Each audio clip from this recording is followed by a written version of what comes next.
Quero compartilhar sobre aquilo que o Senhor nos mostra em Ezequiel, capítulo 36. Ezequiel, capítulo 36, do versículo 16 ao versículo 27. Ezequiel 36, do versículo 16 ao versículo 27. Irmãos, essa é uma palavra que eu lutei bastante. Tentei falar para o Senhor não poderia ser outra. Mas o culto é dele. E é a vontade dele que é que permanece. Eu tenho me agoniado muito de ver pessoas que andam como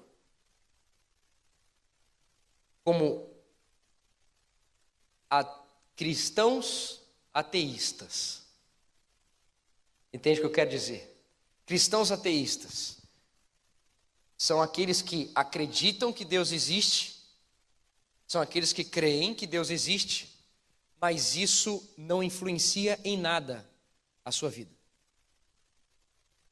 Na minha percepção, esse cristão ateísta, se eu posso dizer isso, é aquele que entende que existe um Deus todo-poderoso, um Deus que criou o céu e a terra, um Deus que formou todas as coisas, um Deus que é soberano sobre tudo, sobre todas as coisas, mas não é o Deus que dirige como se trabalha, não é o Deus que dirige como se vem ao culto ou como se cultua, não é o Deus que dirige como se relaciona, não é um Deus que dirige como se atenta ao filho ou como os filhos se atentam no relacionamento com os pais.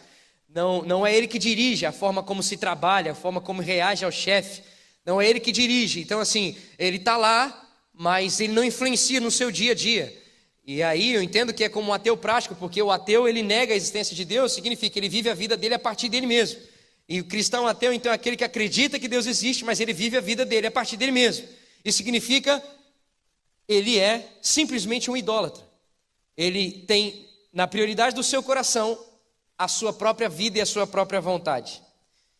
E diante disso eu quero ler então esse trecho da palavra e a gente poder pensar um pouco acerca disso. Irmãos, eu digo para vocês de verdade, eu falo um pouco rápido e as ministrações elas são rápidas, mas eu não vou garantir hoje ser tão rápido, mas eu peço a sua paciência e o seu clamor que o Espírito Santo continue mantendo o seu coração queimando aí.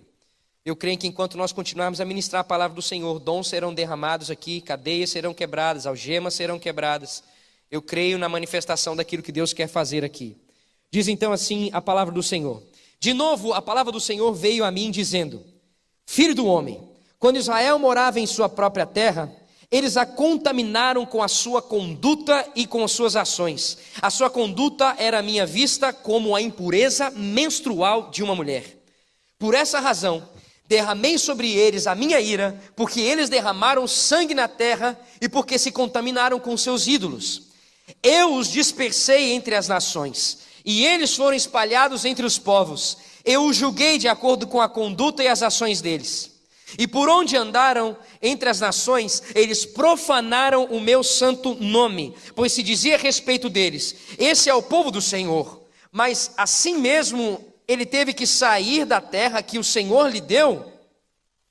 Tive preocupação com o meu santo nome, o qual a nação de Israel profanou entre as nações por onde tinham ido. Por isso, diga à nação de Israel: assim diz o soberano Senhor: não é por causa de vocês, ó nação de Israel, que vou fazer essas coisas, mas por causa do meu santo nome, o qual vocês profanaram entre as nações para onde foram. Mostrarei a minha santidade do meu santo nome, o qual foi profanado entre as nações, o nome que vocês profanaram no meio delas. Então as nações saberão que eu sou o Senhor, palavra do soberano Senhor, quando eu me mostrar santo por meio de vocês diante dos olhos delas. Pois eu tirarei das nações, eu os tirarei das nações, os ajuntarei do meio de todas as terras e os trarei de volta para a sua própria terra. Aspergirei água pura sobre vocês e vocês ficarão puros. Eu os purificarei de todas as impurezas e de todos os seus ídolos. Darei a vocês um novo coração e porei um espírito novo em vocês. Tirarei de vocês o coração de pedra e lhes darei um coração de carne. Porei o meu espírito em vocês e os levarei a agirem segundo os meus decretos e a obedecerem fielmente às minhas leis. Senhor, muito obrigado mais uma vez pela Tua palavra. Continua a fazer aquilo que o Senhor separou para nós, a Tua porção sobre nós nessa noite, em nome de Jesus. Amém. Amém. Queridos, o profeta Ezequias escreveu isso quando Israel estava deportado para a Babilônia, na Babilônia. Ezequiel, ele recebeu essas revelações de Deus na Babilônia. Ele recebeu o porquê, quais foram as razões do porquê Deus levou Israel para fora da sua própria terra. Ezequiel viu que a glória de Deus abandonou o templo. Como Jeremias já havia até declarado, viu que o povo de Israel estava sendo julgado por Deus. Ezequiel viu isso por causa da sua idolatria e por causa da sua rebelião contra Deus. Como que isso aconteceu, querido? Israel se contaminou com os ídolos babilônicos, que significa, Israel abandonou o templo, como Israel abandonou a orientação que Deus havia dado para eles de como deviam viver, de como deviam se relacionar, de como deviam cultuar ao próprio Deus. Israel simplesmente começou a ser influenciado pelo jeito de se viver dos babilônicos. Então, Israel agora não trabalhava a partir de Deus, mas trabalhava a partir do exemplo dos babilônicos. Ele não se relacionava com as pessoas a partir do exemplo que Deus havia dado, mas a partir do exemplo que eles viam os babilônicos se relacionando. Então, a conduta de vida deles era agora a partir do exemplo do local em que eles estavam e não a partir do Deus que havia transformado e separado o seu povo. Queridos, olha que coisa louca.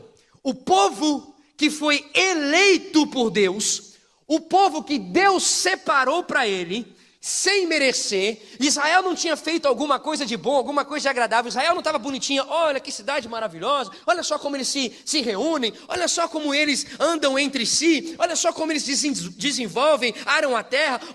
Olha, esse povo eu vou separar para mim, porque esse povo está fazendo tudo muito bem. Queridos, não havia em Israel nada que desse a Deus o ímpeto então de declarar, porque vocês são assim, eu escolho. Deus resolveu pela sua soberana vontade, pelo seu propósito divino, porque Ele tem poder para isso, escolher então esse povo para ser separado para Ele.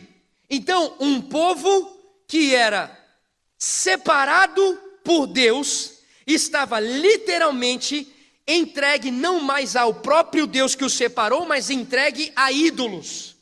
E aqui, queridos, a gente já começa a notar um sentido mais profundo de santidade. Aqueles que estão aqui na igreja já há mais tempo, participaram de escolas dominical e etc., já sabem que se eu perguntar qual é o significado de ser santo.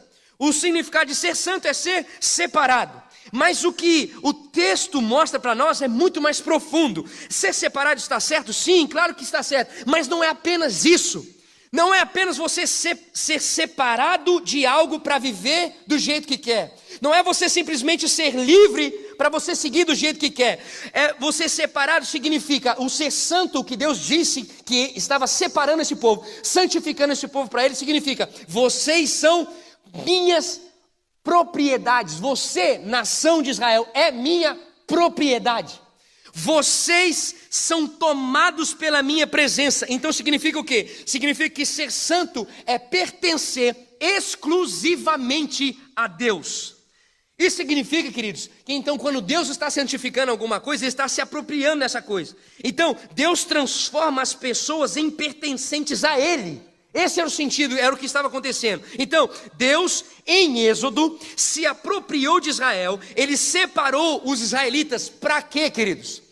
Para exercer o sacerdócio comunitário. Deus separou esse povo para que esse povo levasse a glória dele e intercedendo pelas nações diante de Deus. Deus separou esse povo para que esse povo viva e esse povo pudesse gerar uma transformação, gerar uma organização na sociedade. O propósito de Deus era levar através desse povo toda a terra a viver a dimensão do reino dos céus. Esse era o propósito de Deus com o povo de Israel. Os israelitas deveriam dar um testemunho de Deus e levar todas as nações até a Deus. E o que Israel fez? Israel resolveu quebrar esse pacto de santidade, de propriedade exclusiva de Deus.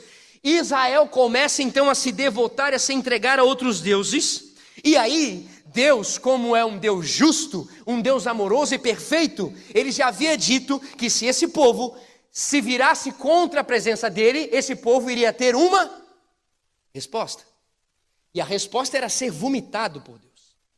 A resposta era tomar então a maldição que eles escolheram viver. E aqui eu já quero só ampliar um pouco mais esse sentido, porque a gente, quando fala sobre o amor de Deus, a gente às vezes pensa num amor de Deus que não é bíblico. Um amor de Deus romantizado, meio filosófico, meio influenciado pela cultura grega. Aquele amor que parece que o amor é o seguinte: a pessoa está fazendo a coisa errada e fica assim, não faz a coisa errada assim, não.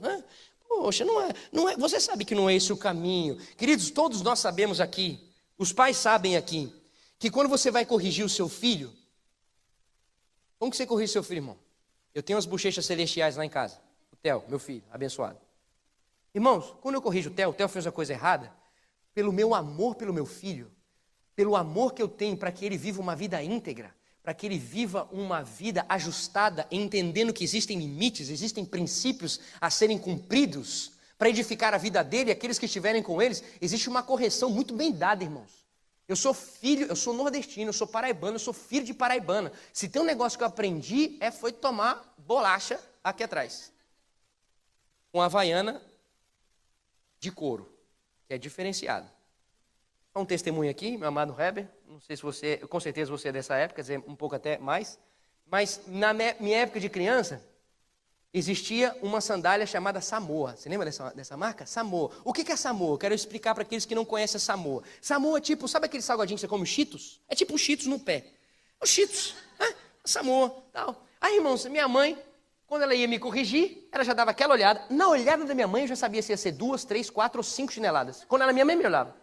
Aí, irmãos, eu chegava em casa, minha mãe só falava assim: quando a gente chegar em casa, a gente vai conversar. Já sabe que acabou, né, o período de alegria, de tudo, satisfação, de comunhão e etc. Acabou. Até chegar em casa, já acabou. Aí, irmãos, então eu chegava em casa, achando que a minha mãe tinha esquecido, mas se tem uma coisa que mãe não esquece, é de dar surra. Então, assim, e ainda mais uma nordestina. Tem alguma nordestina aqui? Tem um nordestino abençoado? Levanta. Glória a Deus pela sua vida, glória a Deus. Tem mais algum nordestino para santificar esse lugar? Quem mais? Glória a Deus, aleluia. Irmãos, por favor, nordestinos, fiquem com a mão levantada aqui. Os nordestinos, levanta a mão. Nordestino, fica com a mão. Irmã nordestina, fica com a mão levantada, irmã nordestina. Isso. Igreja, podem olhar para os nordestinos aqui, por favor. Isso. Eu quero dizer para vocês que através dessas pessoas esse lugar está sendo santificado. A Bíblia diz que tudo que é bom vem do alto. Toma essa, então engole aí. Bom, vamos lá. Eu sei que vocês estão mais alto aqui, mas vem aqui no Brasil e tal. Mas é o seguinte, aí, então, a minha mãe chegava e falava assim: vai lá pegar a sandália. O que o inteligente fazia? Ia lá, buscava Samoa. Pode bater, mãe. Minha mãe falou: essa não, a de couro. Por isso que eu não tenho muita vantagem aqui atrás. Mas o que eu estou querendo dizer para vocês é o seguinte: o amor, ele se manifesta na correção, no juízo. E o nosso Deus é juiz perfeito.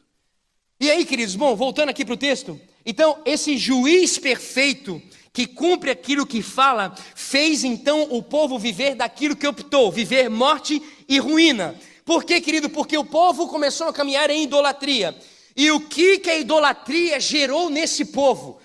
O que a opção de seguir a sua própria vontade, o seu próprio coração gerou no seu povo? Eu destaquei 4 coisas aqui. Primeiro, fez esse povo se curvar a coisas temporárias como se essas coisas fossem eternas.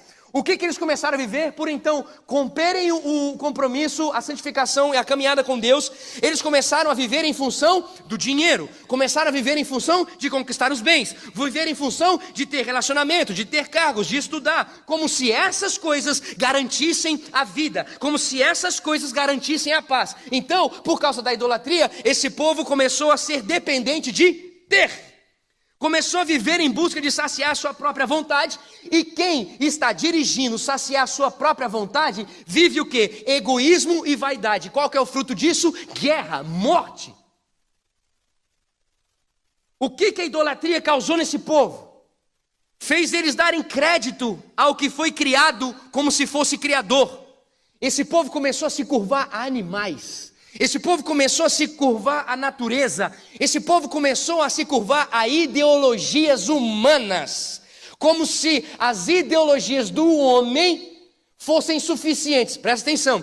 Eles começaram a perguntar para eles mesmos como guiar a vida. Em vez de perguntar para aquele que criou a sua vida, eles começaram a perguntar para outra criatura como guiar a sua própria vida. Então começaram a viver a partir de ideologias humanas. Então começaram a dar crédito àquilo que foi criado, como se aquilo que fosse criado fosse o Criador. A terceira coisa que a idolatria causou fez eles se devotarem às coisas, como se essas coisas aqui não tivessem fim. Então, que sentido? O que vale é você conquistar as coisas aqui. O que vale é você construir aqui carro, casa, andar suprido com aquilo que você puder aqui, porque isso aqui é a única coisa que vai ser suficiente para você. Então você perdeu o sentido da suficiência eterna.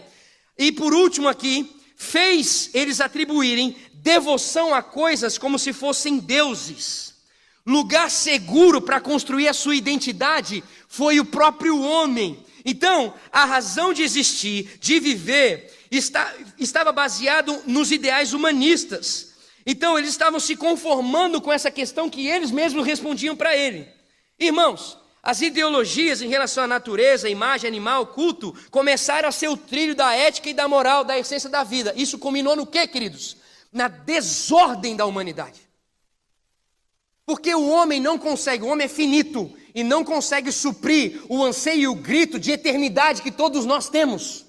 Então o homem, por ter quebrado esse pacto com a presença de Deus, começou a se render àquilo que ele mesmo explicou sobre ele. Qual que foi o resultado deles viverem essas 4 coisas aqui, fruto da quebra do pacto de santidade, de exclusividade com Deus? Eles começaram a amar demais o que não era para ser amado. E eles começaram a amar de menos o que deveria ser amado. É isso que a idolatria está produzindo na humanidade. É isso que a falta de viver seguindo as orientações de Deus, de estar baseado em Deus, proporciona. Você começa a amar demais o que não era para ser amado, e você começa a amar de menos o que deveria ser amado mais. Em que sentido? Você começa a exigir dos seus pais aquilo que eles não podem suprir.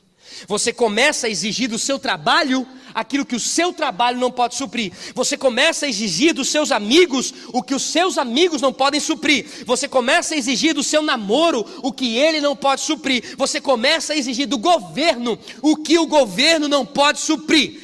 As coisas passam a ter mais valor do que as pessoas. Aquilo que é passageiro passa a ter mais valor daquilo que é eterno. Você se preocupa mais em ter uma resposta lógica para o seu próprio coração do que procurar a resposta perfeita, que pode não ser lógica, mas vem daquele que é o Criador de todas as coisas. É isso que a idolatria faz. Quebra, faz uma desorganização dos amores. Essa era a realidade de Israel.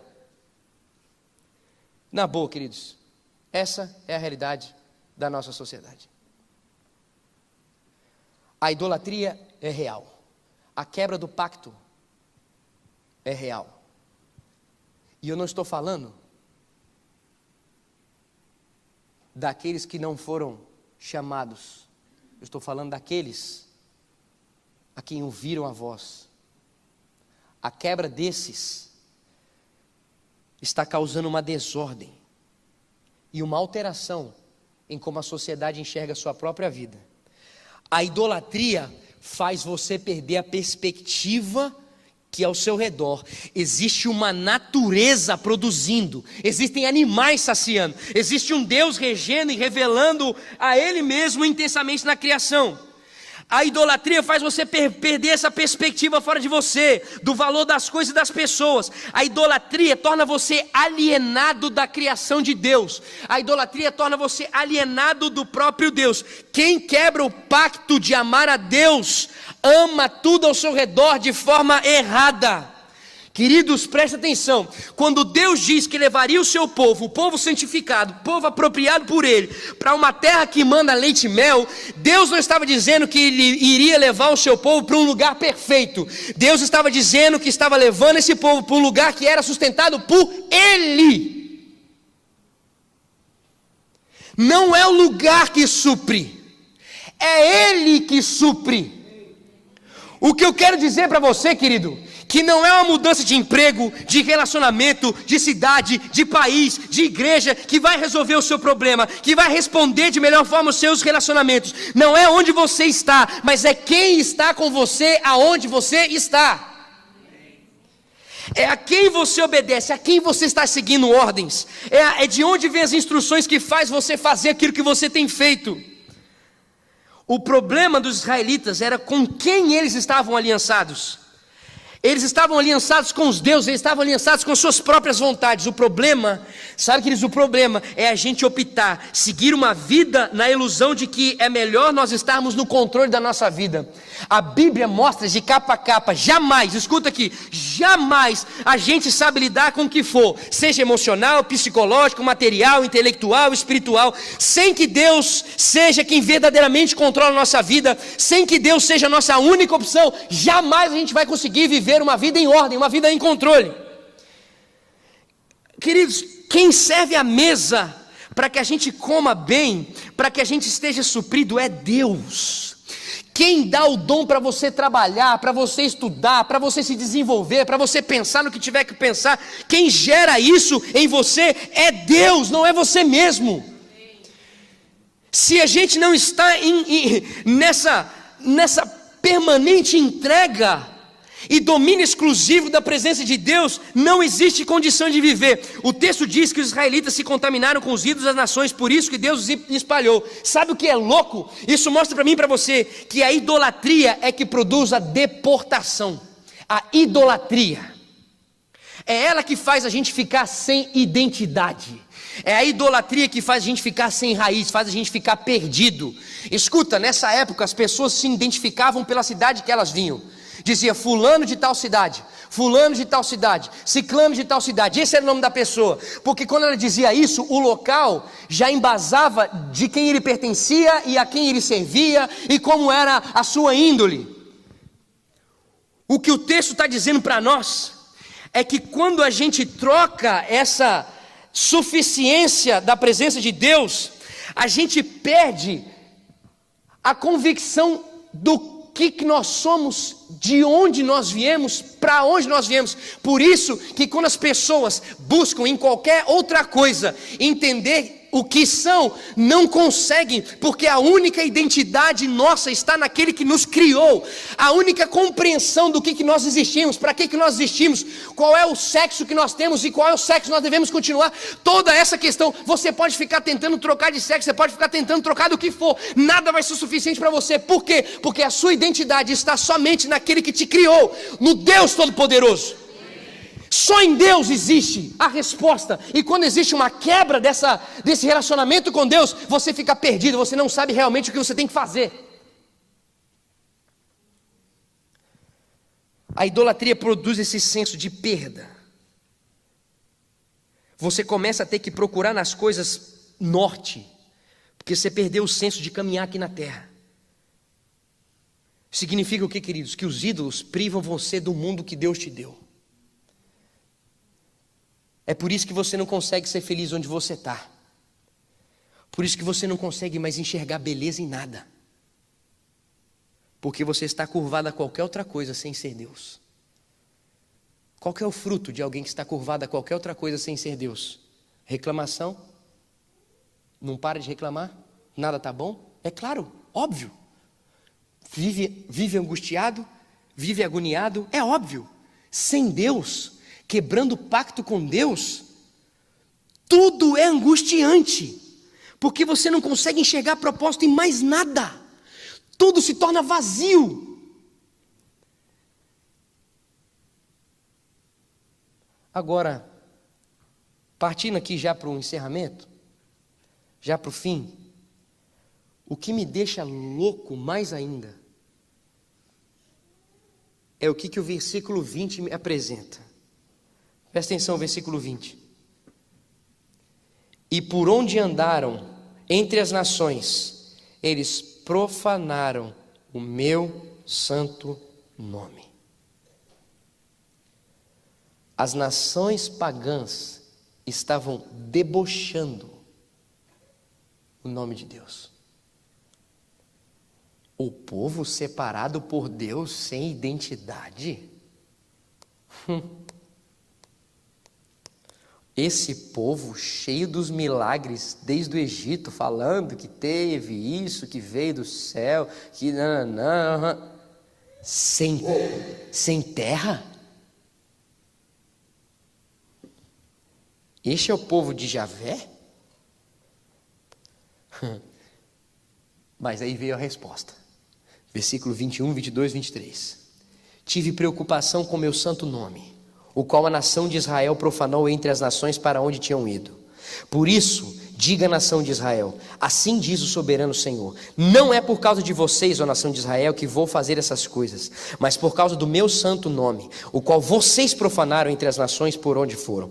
Mostrarei a santidade do meu santo nome, o qual foi profanado entre as nações, o nome que vocês profanaram no meio delas. Então as nações saberão que eu sou o Senhor, palavra do soberano Senhor, quando eu me mostrar santo por meio de vocês diante dos olhos delas. Escuta qual foi a solução que Deus deu para esse povo que estava envergonhando o nome de Deus. Deus resolve, pelo seu imenso zelo a Ele mesmo, mostrar sua santidade por meio do seu povo.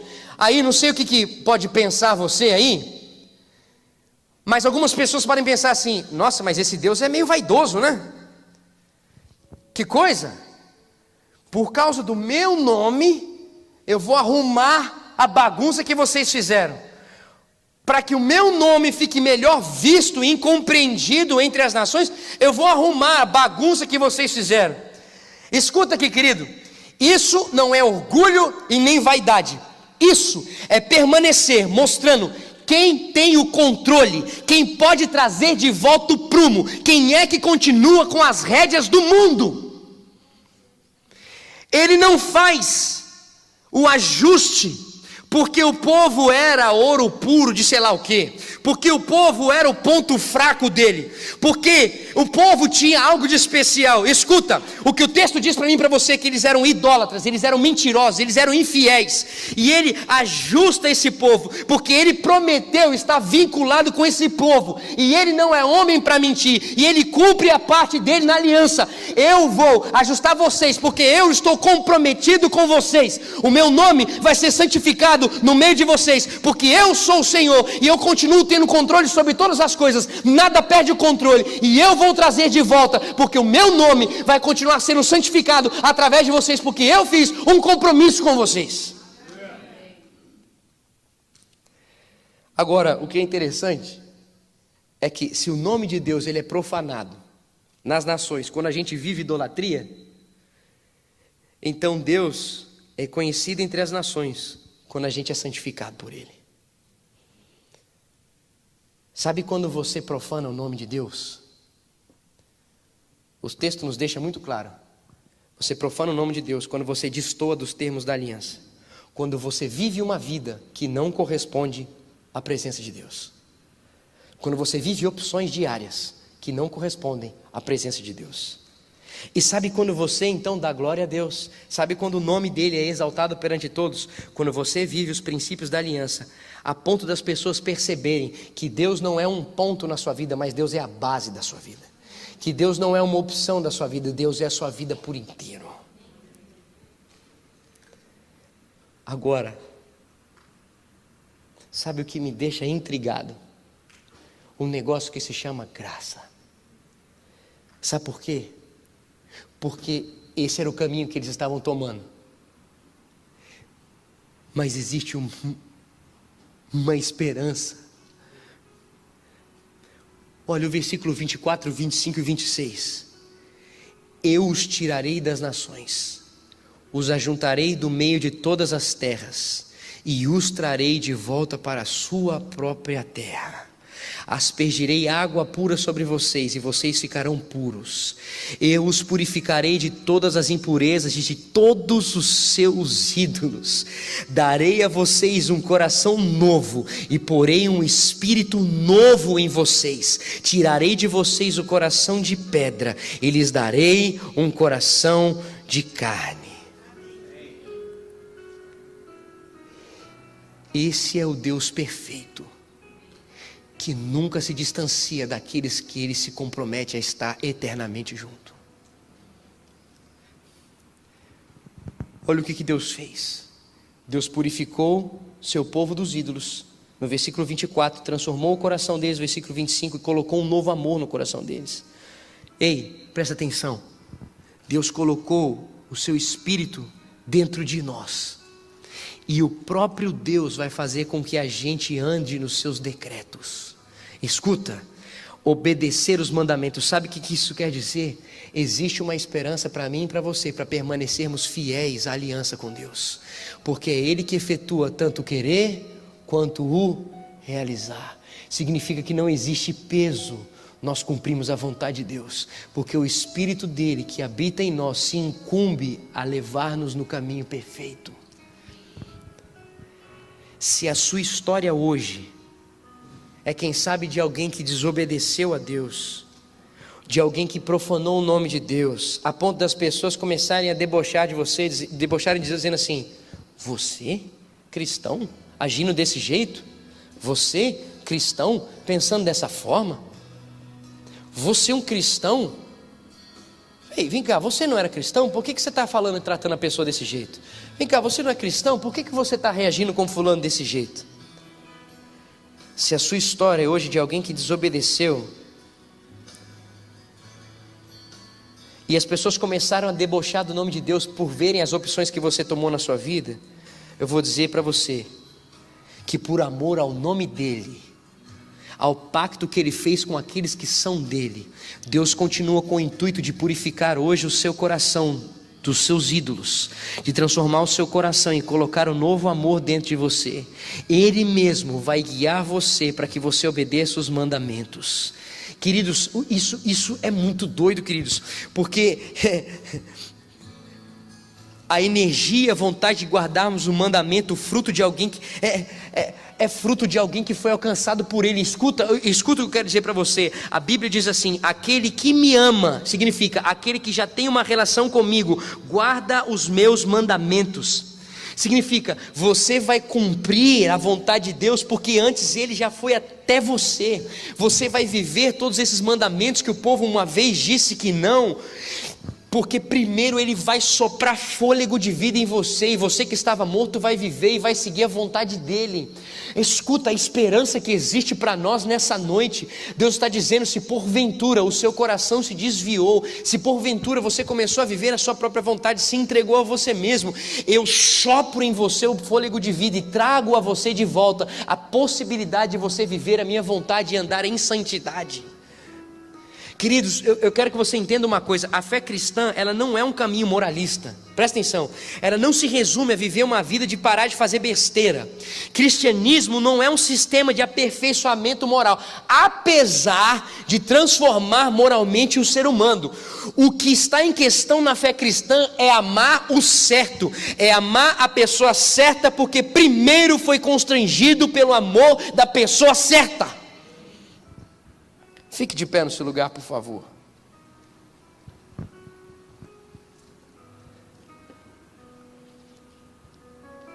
Igão, como que eu trilho esse caminho? Como que eu trilho? Você já sabe da resposta. Olha para Jesus. Olha para como Jesus é escrito na Bíblia. Deixa ser afetado por aquilo que você lê. Deixa ser consumido por aquilo que você abre a sua Bíblia e lê. Ser cheio do Espírito não é um negócio que tem um botãozinho que você aperta e agora está tranquilo. Você precisa se colocar no contexto, na disposição. Você precisa colocar diante de quem Deus é, diante de como Ele foi revelado nas Escrituras. Quando uma pessoa ela é conduzida pelo Espírito, quando alguém é cheio do Espírito Santo, isso é, ela não vive idolatria. O que flui dela é aquilo que você já sabe em Gálatas 5:22. Existe fluindo dela amor, alegria, paz, paciência, amabilidade, bondade, fidelidade, mansidão e domínio próprio. O que significa isso, queridos? Significa que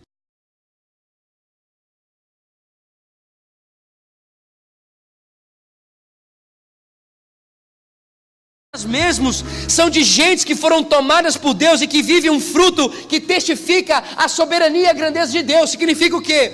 Alguém que foi tomado por Deus, quando as pessoas olharem para você, elas não vão enxergar você, vão enxergar o Deus soberano que é sobre você. Quando elas olharem para você, elas não vão perceber alguma coisa em você, elas vão perceber que existe alguém que é soberano sobre tudo e sobre todos, que existe, que é verdade, que é real, o Deus Todo-Poderoso. Andar no Espírito, no ritmo dessa caminhada determinada e marcada pelo Espírito, é seguir os passos que o próprio Espírito vai determinar para você. Queridos, quando Paulo diz em 2 Coríntios capítulo 3, versículo 17 assim: ora, o Senhor é Espírito, e aonde o Espírito do Senhor, ali a liberdade. O contexto daqui eram pessoas que não conseguiam enxergar as coisas espirituais, estavam vendadas. Elas enxergavam as coisas espirituais como um vulto. E esse texto Paulo está dizendo: aqueles que são onde está o Espírito do Senhor, ele não está mais prisioneiro daquele véu que significa a sua própria carne. Ele é liberto da sua própria carne, e ele começa então a ser liberto dos seus ídolos e dos falsos amores, e começa a ser liberto de nós mesmos. Queridos, o Evangelho tem o poder de transformar gente egoísta em generosa, tem o poder de transformar gente que é hedonista em se dispor para olhar um para o outro. O Evangelho tem o poder de transformar gente desregulada em equilibrada. O Evangelho tem o poder de transformar gente que não sabe lidar com o seu coração em gente que pulsa de maneira correta as opções e as oportunidades da vida. O Evangelho tem a oportunidade de transformar nossos desejos, as nossas expectativas. Hoje ainda ele pode tirar o coração de pedra e colocar um coração de carne, e colocar um novo amor no seu coração e encher você do Espírito Santo. João capítulo 7, versículo 37 e 38 diz assim: se alguém tem sede, venha a mim e beba. Quem crê em mim, como diz a Escritura, do seu interior fluirão rios de água viva. Existe hoje uma possibilidade de você viver um novo coração, um coração que pulsa pela santidade, um coração que pulsa pelo pacto, um coração que se entrega e se devota e não anda mais segundo os seus princípios e não anda mais segundo a sua vontade. Existe, e isso não é a sua força que vai fazer, existe um Espírito de Deus que vai caminhar você, se você verdadeiramente se curvar a esse Espírito Santo, se você verdadeiramente se entregar.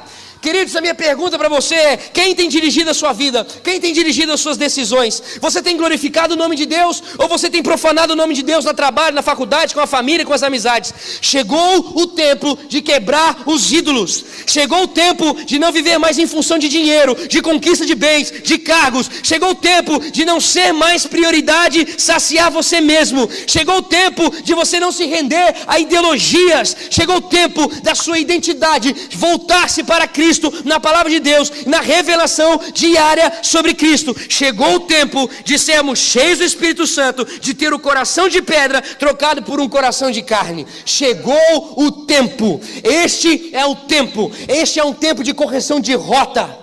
Esse é um tempo de ajuste de caminhos. Esse é o tempo de ajuste de perspectivas. Essa noite é uma noite de transformação. É uma noite de viver e de voltar, conduzido pelo próprio Espírito, a viver aquilo que desde o início o Senhor tem desejado. Essa não é a palavra.